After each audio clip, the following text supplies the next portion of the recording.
Va ora in onda Umanitaria Padana Onlus. Buongiorno, a voi la linea. Buongiorno, buongiorno. In questo bel sabato trasmetto da Ferriere, un bel comune della provincia di Piacenza, e un grazie innanzitutto a questa bellissima Radio Libertà, perché ricordiamoci che la libertà non è un dato acquisito, non è un dato che è stabile, ma è un dato che noi ci conquistiamo tutti i giorni un pezzo alla volta.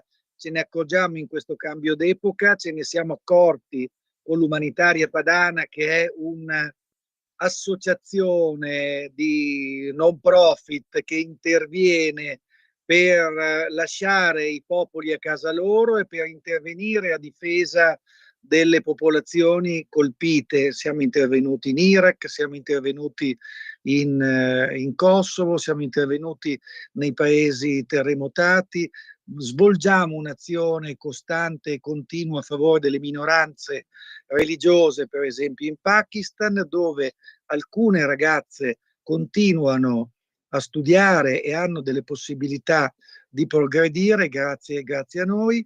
Abbiamo liberato in qualche modo delle persone che avevano dei bambini che avevano delle servitù in Pakistan, che sarebbero stati condannati. Mi scusi se la interrompo.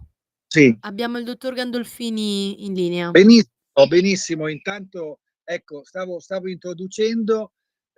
Oggi parleremo di un altro tema di libertà, perché la libertà qualche volta ci viene detta che è poter fare quello che vogliamo, l'autodeterminazione. In questo modo ci viene riconosciuto, ci viene detto che ci sono alcuni nuovi diritti. Uno dei nuovi diritti che viene propagandato è il diritto alla morte, decidere quando dobbiamo morire, quindi suicidio assistito. Oggi abbiamo con noi il dottor Massimo Gandolfini, che è un esperto neurochirurgo, è psichiatra, è presidente del Family Day, quindi una grande esperienza di battaglia. Ciao Massimo, grazie di essere qui con noi.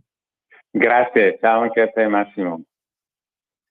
Ecco, questo il tema è particolarmente attuale. L'Umanitaria Padana si è sempre schierata a favore della vita, a favore di alcuni valori fondamentali, perché pensiamo che siano le pietre su cui sta in piedi l'edificio della nostra società, della nostra convivenza. Oggi si sta discutendo di una legge che va avanti da tempo, e che ha un grande retroterra culturale di cui parliamo, la legge sul fine vita. Massimo, ci puoi dire qualcosa su questo momento, inquadrare la legge, tanto perché i nostri ascoltatori possono farsi un'idea? Bene, sì, molto volentieri e grazie dell'opportunità. Cercherò ovviamente di essere al massimo sintetico. Diciamo che la porta si è aperta nel 2019 con la sentenza che ha fatto la Corte Costituzionale, sentenza 242, nella quale di fatto è stato depenalizzato l'articolo 580 del Codice Penale, cioè l'aiuto al suicidio.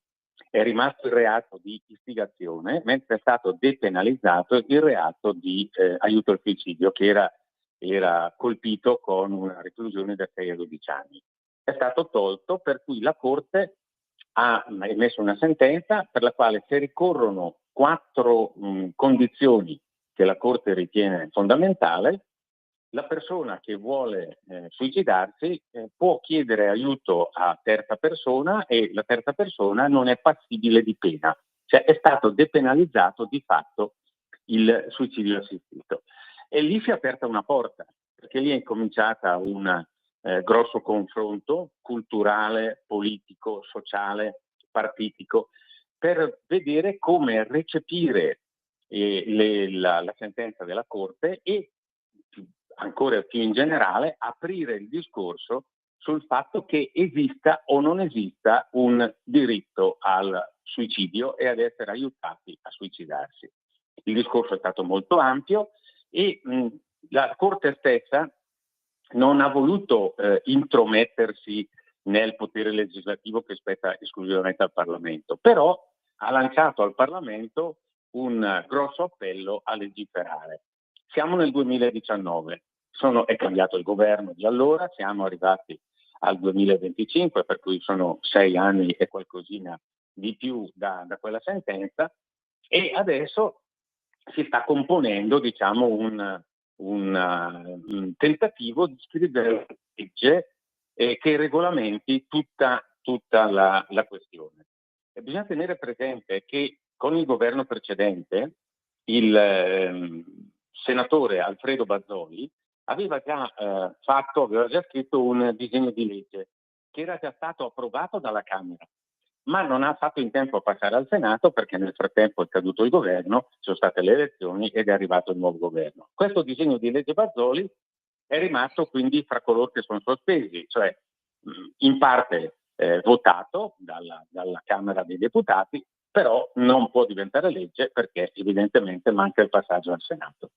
Nel frattempo il centrodestra, le forze di maggioranza del centrodestra, hanno pensato di scrivere un loro testo, un loro disegno di legge che, recependo, ripeto, le 4 condizioni della sentenza della Corte Costituzionale, potesse dare degli argini, dei limiti, dei paletti, come si suol dire, all'assurdo diritto al suicidio. Sia ben chiaro che la Corte stessa aveva detto che si tratta di un diritto al suicidio, una depenalizzazione in condizioni particolari, eccetera. Però questi non voglio dire che sono cavilli giuridici, ma insomma nella pratica poi sono tutte condizioni che prima o poi vengono dismesse, vengono trascurate, vengono superate e così via. Per cui arriviamo ai nostri giorni.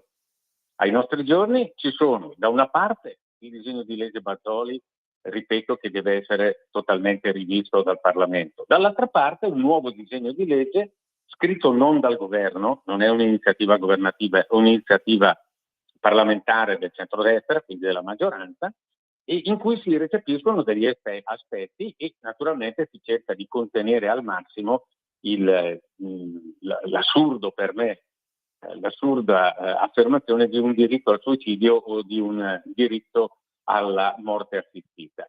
Io personalmente, con tanti altri amici, abbiamo ovviamente molto affrontato il problema, sviscerato in ogni suo aspetto, e abbiamo formulato, questa è la nostra posizione, che in questo momento una legge di questo genere è inutile e addirittura può essere dannosa. Se mi consenti, Massimo, di ancora qualche minuto, vorrei spiegare perché è inutile, vorrei fermarti un attimo, perché è dannosa. E arrivarci un secondo giro. Il primo giro per spiegare, perché sei stato molto chiaro. Allora, c'è tutta una propaganda, tutta un'idea incominciata da DJ Fabo che è stata spiegata in questo modo alla gente. Ma perché dovete accanirvi, lasciarci soffrire? Nessuno vuole soffrire, quindi a un certo punto, come si fa? A un certo punto non vogliamo soffrire. Ecco. Questa questione è una questione che è accettata da tutti. Il passaggio successivo è: se per non soffrire devo morire o devo magari curarmi. Ecco, questo è il tema, perché quando parliamo di cure palliative, io ricordo che nel 2017 noi abbiamo presentato una legge, tu sei stato uno dei tecnici che ha aiutato, che poneva il problema di togliere il dolore. Quindi non è che chi fa un rilievo sul suicidio vuole lasciare la gente a soffrire. Nessuno vuole lasciare la gente a soffrire. Oggi c'è un intervento sufficiente nei confronti della sofferenza? No. Allora, questo che dovremmo vedere, perché oggi ci sono delle terapie, ci sono dei presidi che ti consentono di non avere dolore e di arrivare in fondo alla tua vita e poter in qualche modo essere una persona senza dolore, anzi di poter fare quelle cose che magari vorresti. Tipo, io ricordo questo signore che voleva andarsi a suicidare perché non aveva più la possibilità di prendere in braccio il figlio, aveva dolore. Ha fatto delle cure palliative, magari ci spieghi anche questo, per cui non ha avuto dolore e ha avuto la possibilità di avere questo mese, 2 mesi in più per potersi tenere i suoi nipoti e per potersi congedare dalla vita e dai suoi familiari. Ecco, chi è contro in generale al suicidio assistito è a favore della sofferenza. Spiegaci un attimo, Massimo. Grazie, molto volentieri, perché questo è uno dei cavalli di battaglia di coloro che dicono no, ci vuole il diritto di morire e una legge che lo consenta. Perché, dicono i sostenitori di questa tesi, perché dobbiamo togliere la sofferenza a persone che si trovano in mezzo a dolori incontrollabili e impossibili da sopportare. Ecco, questo va detto chiaramente, proprio a chiare lettere, va detto chiaramente che non è assolutamente vero che oggi si debba morire in mezzo a dolori atroci, come viene detto dall'associazione Luca Coscioni, dal mondo radicale, dal mondo della sinistra AWS e così via. Non è assolutamente vero. Perché? Perché esiste, fin dall'inizio degli anni '80, grosso modo, nata in Inghilterra, poi in Italia ha trovato un florido terreno, esiste la cosiddetta medicina palliativa. Il nome palliativa deriva dal latino pallium. Pallium in latino vuol dire mantello, cioè è una medicina che copre come un mantello tutte le necessità della persona sofferente e che si trova in condizioni di disagio, di dolore e di difficoltà. È un pallium. Tant'è che medicina palliativa vuol dire terapia del dolore, terapia psicologica per affrontare l'elemento sofferenza, che è un elemento più spirituale rispetto al dolore, che è un elemento più biologico e fisico. Si prende cura addirittura dei parenti, delle persone più vicine, e li elaborerà in un secondo momento i parenti alla cosiddetta elaborazione del lutto. Per cui è una medicina palliativa che a 360 gradi risponde a tutte le necessità di un soggetto che sta arrivando al termine della vita, lenendo totalmente il proprio dolore, perché oggi abbiamo le condizioni terapeutiche, farmacologiche e biochimiche per annullare ogni tipo di dolore e accompagnare alla morte naturale il paziente. Questa è la visione della medicina palliativa. La fondatrice, una prima infermiera, poi diventata medico inglese, Cicely Saunders, aveva detto chiaramente che la medicina palliativa non accelera la morte e non fa un accanimento contro la morte. La medicina palliativa è una risposta al dolore globale, una risposta globale a questo dolore, che è un dolore globale, spirituale, biologico, fisico e quant'altro.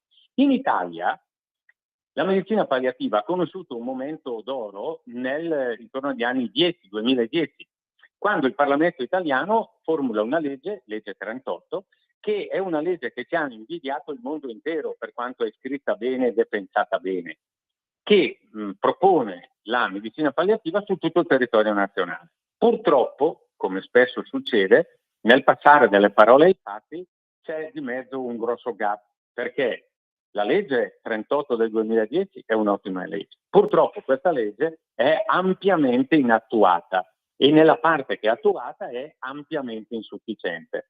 Posso fare un esempio. La medicina palliativa consta di aree residenziali che si chiamano hospice e a una medicina invece direttamente a casa del paziente con la cosiddetta medicina palliativa territoriale. Un dato che può chiarire le idee a tutti coloro che ci stanno ascoltando. In Lombardia abbiamo 69 hospice e la Lombardia è certamente la regione messa meglio in ambito di cure palliative e di contrasto al dolore. Purtroppo succede che mano a mano che scendiamo verso sud il numero degli hospice diminuisce e arriviamo a 7 hospice della Sicilia, che ha una popolazione molto simile alla popolazione della Lombardia.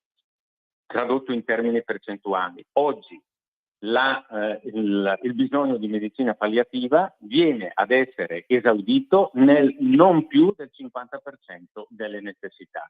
Il rapporto quindi fra necessità e risposta positiva alla domanda è del 50%.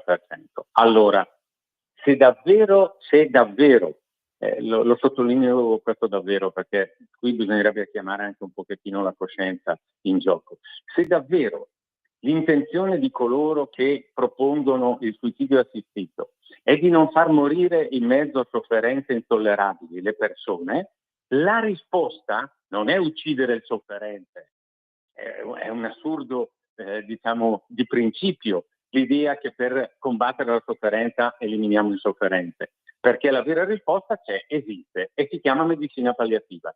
Nessun uomo, nessuna donna morirà in mezzo a dolori insopportabili se viene davvero fissata e realizzata un programma di medicina palliativa, ed è quello che stiamo sostenendo ormai da anni. Quindi nel dibattito attuale la nostra posizione forte, direi rigorosa, è proprio questa: non uccidiamo il sofferente per combattere la sofferenza, perché il sofferente abbiamo una risposta chiara al suo dolore, che è globale, che è spirituale, che è familiare, che è psicologico, che ovviamente è fisico. Esiste una risposta: medicina palliativa. Abbiamo dei fondi, questi fondi vengono dedicati a costruire dalle Alpi fino alla Sicilia, a costruire hospice, a potenziare la medicina palliativa del territorio, a aiutare tutte quelle strutture che possano determinare un accompagnamento ad una morte dignitosa.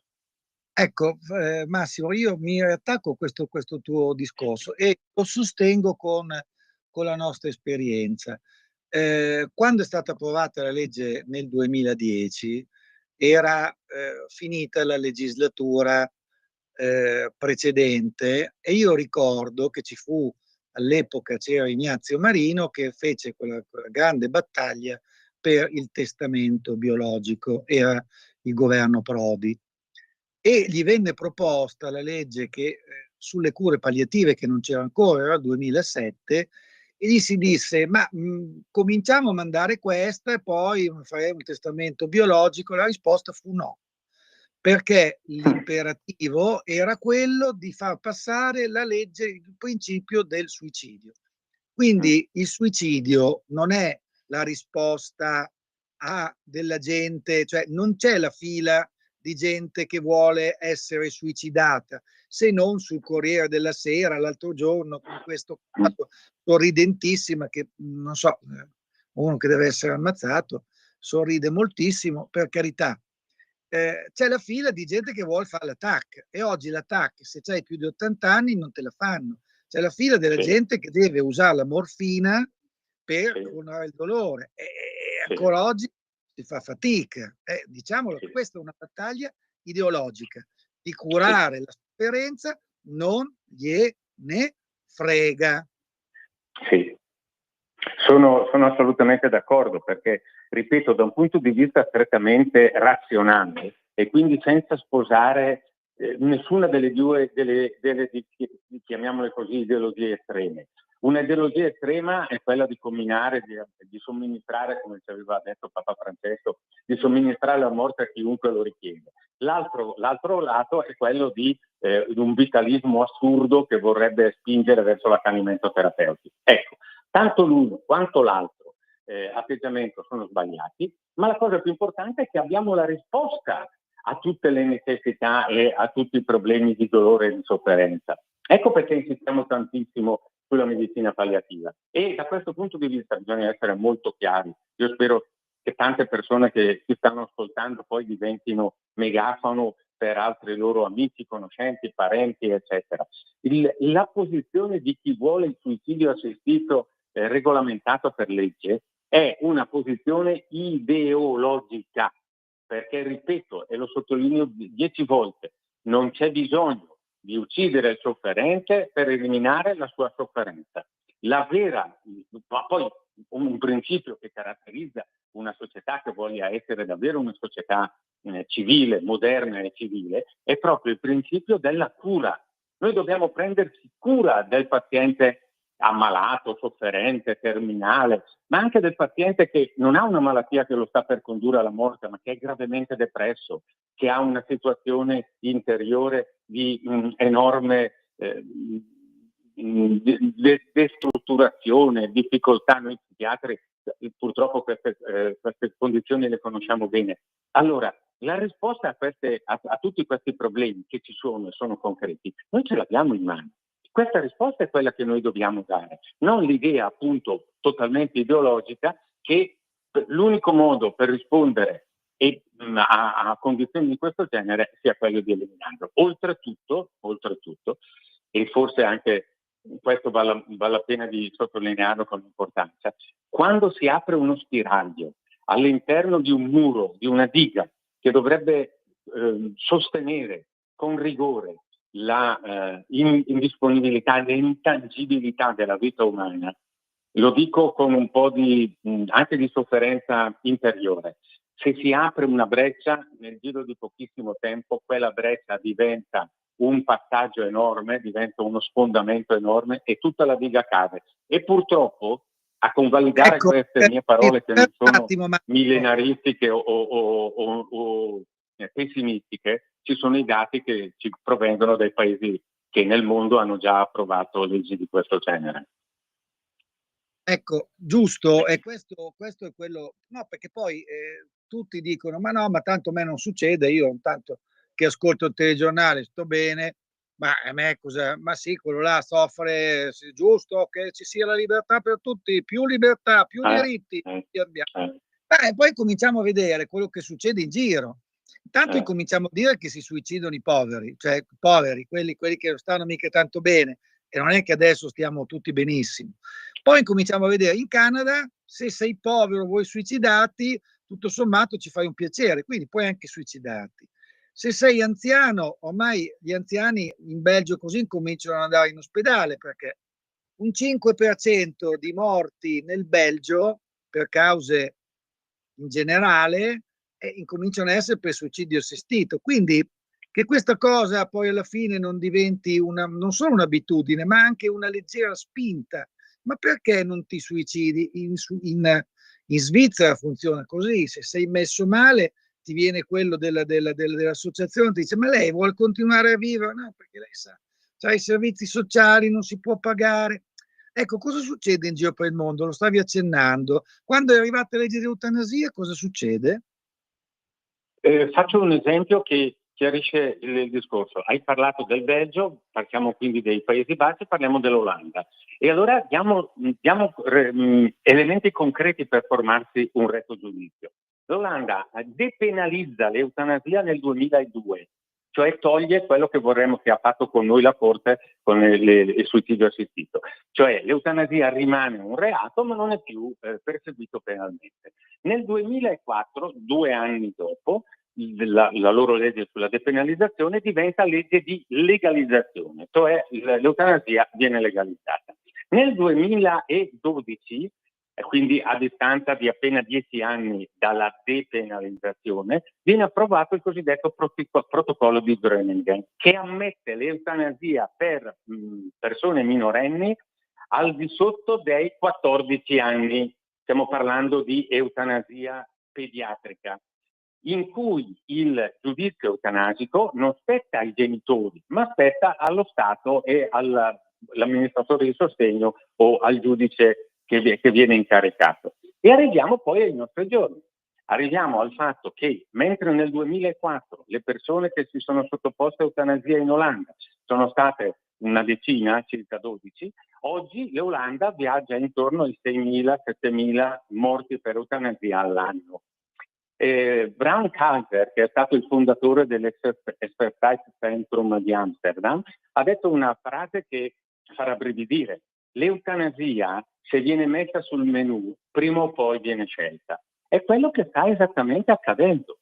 Siamo partiti da eutanasia o suicidio assistito per pazienti terminali che avevano poche settimane o pochi mesi di vita, e oggi risulta che l'eutanasia in questi paesi, in questo momento il paese più tragicamente colpito da eventi di morte assistita è il Canada, le persone vengono sottoposte a suicidio assistito e eutanasia per depressione, per fallimento diciamo affettivo, per fallimento commerciale, aziendale, per alcolismo. Cioè si è allargato enormemente la possibilità di essere sottoposti a eutanasia, e l'Olanda sta discutendo da circa un anno una legge che si chiama della vita compiuta, per la quale un soggetto over 75 può chiedere allo Stato di essere ucciso attraverso suicidio assistito o eutanasia, indipendentemente dalla ragione per la quale lui lo chiede. Cioè, semplicemente l'idea che una persona dica di 76 anni, basta, io sono stufo di vivere, quindi toglietemi di mezzo, e lo Stato gli deve comminare legalmente questa morte. Questo è un esempio classico di che cosa vuol dire aprire uno spiraglio di morte all'interno della diga della difesa della vita.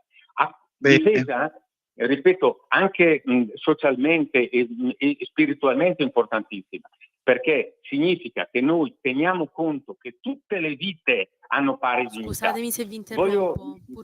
Soltanto un minuto, Massimo, perché voglio sottoporre questo concetto a chi ti sta ascoltando. Se risulta che un paziente che ha delle condizioni di vita particolarmente difficili può adire, cioè può chiedere ad essere sottoposto a suicidio suicidio, vuol dire che quella vita è una vita che ha minore valore e dignità rispetto alla vita di un paziente sano. E questo è terribile, basta fare un saltino indietro di 70 anni e ci ricordiamo che cosa vuol dire quando si parla di vite indegne di essere vissute. Bene, io ringrazio Massimo, i temi sono stati molto importanti, lasciamo la riflessione dei nostri ascoltatori e di quelli che vorranno seguirci in differita. Grazie Massimo, viva Radio Libertà. Grazie a voi e a tutti gli ascoltatori. Avete ascoltato